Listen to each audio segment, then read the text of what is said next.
Hi, my name is Skylar Stasney and welcome to Curiosities of Copshaholm. Today we're going to be talking about the dining room. And as you can see right now, the dining room is still decorated for Christmas. But normally your dining room wouldn't be as elaborate as this. Typically the way that you would set up your dining room had very specific decoration instructions. So the dining room has dark wood, which was very, very important in the dining room if you had wood. And the colors were also very important for the decor. So a couple of common colors for your dining room were like an olive green or a color referred to as Pompeian red. And in the dining room, we kind of have that olive green in the walls with the woven tapestry that wraps around it. And we kind of have a similar shade of red to the Pompeian red in the chairs. But with the chairs, those have been reupholstered since the dining room was first designed. So they could have been that closer to that Pompeian red that was so important during that time. So some of the elements in your dining room that you would have for your decor include sideboards, buffets, and china cabinets. And this is what we refer to as a sideboard. And your sideboard would be where you kept some of your linens that you would have placed on the table.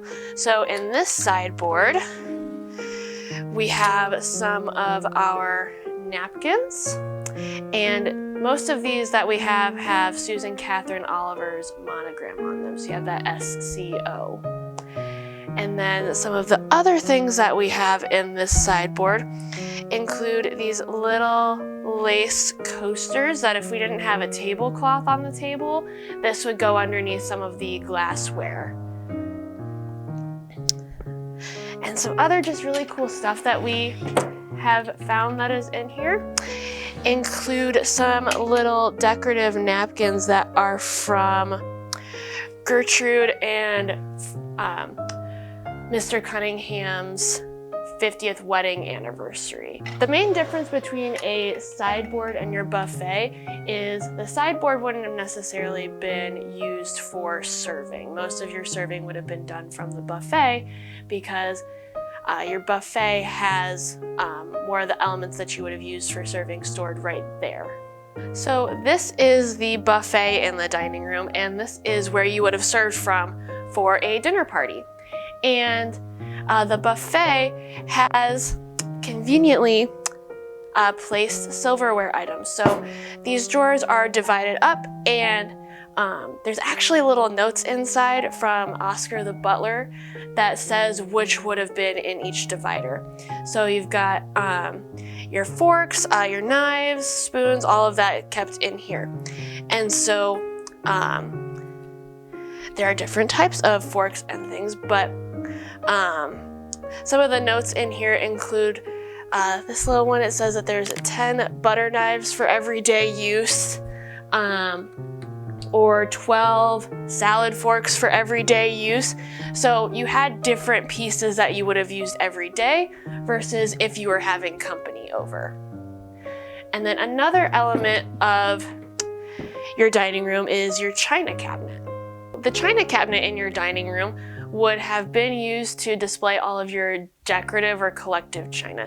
So everything that is in this cabinet probably would have never been used. It just would have been for display purposes to show off to your guests. And this china cabinet is actually really cool because it's built into the dining room. So this is actually part of the original blueprints for the house. And all the glass on like these turret parts is made curved, so that way it follows the curve of the cabinet. So the last really important decorative feature in your dining room would have been a room dividing screen, which in our dining room, it would have been over in front of the butler's pantry. And as you can see, we don't have that in here anymore. And that's just because the one that was in here had to be put away for conservation purposes. But the biggest thing that you would have used your dining room for would have been a dinner party. And having proper etiquette was very important, especially when attending a dinner party. Because if you didn't have table manners, you were seen as boorish.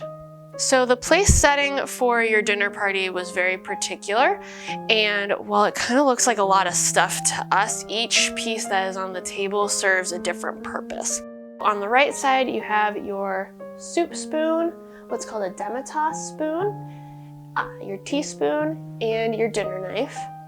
And then on the left side, you have a salad fork and your dinner fork. And in the center are all of your plates.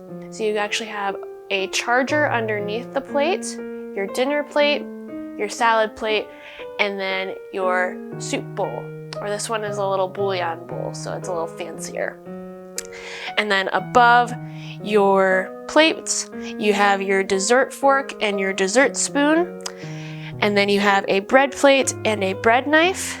And then over to the right side is all of your glassware. So you have a water goblet, a wine glass, a glass for sherry or port, and then a demitasse cup. The way that this is set up is that you would start from the outside and work your way in as the courses came out. And so depending on what you were having for the meal, there would also be elements added into this place setting. So if you were having a fish course, there would be a fish fork added into this and things like that. And when you're setting the table, it's really important for the blade of your knife to be facing inward. And you also have your dessert utensils up here because those are served after the main course. The glasses are always placed above the knives on the right side, and your napkin is placed to the left of the forks. And depending on which style of table setting you're doing, some of these can be a little different. So this is set up in the American style. Another way to do this is called the British way, which is largely similar to the American way, but instead of the napkin being to the side, it would be placed on top of the flatware.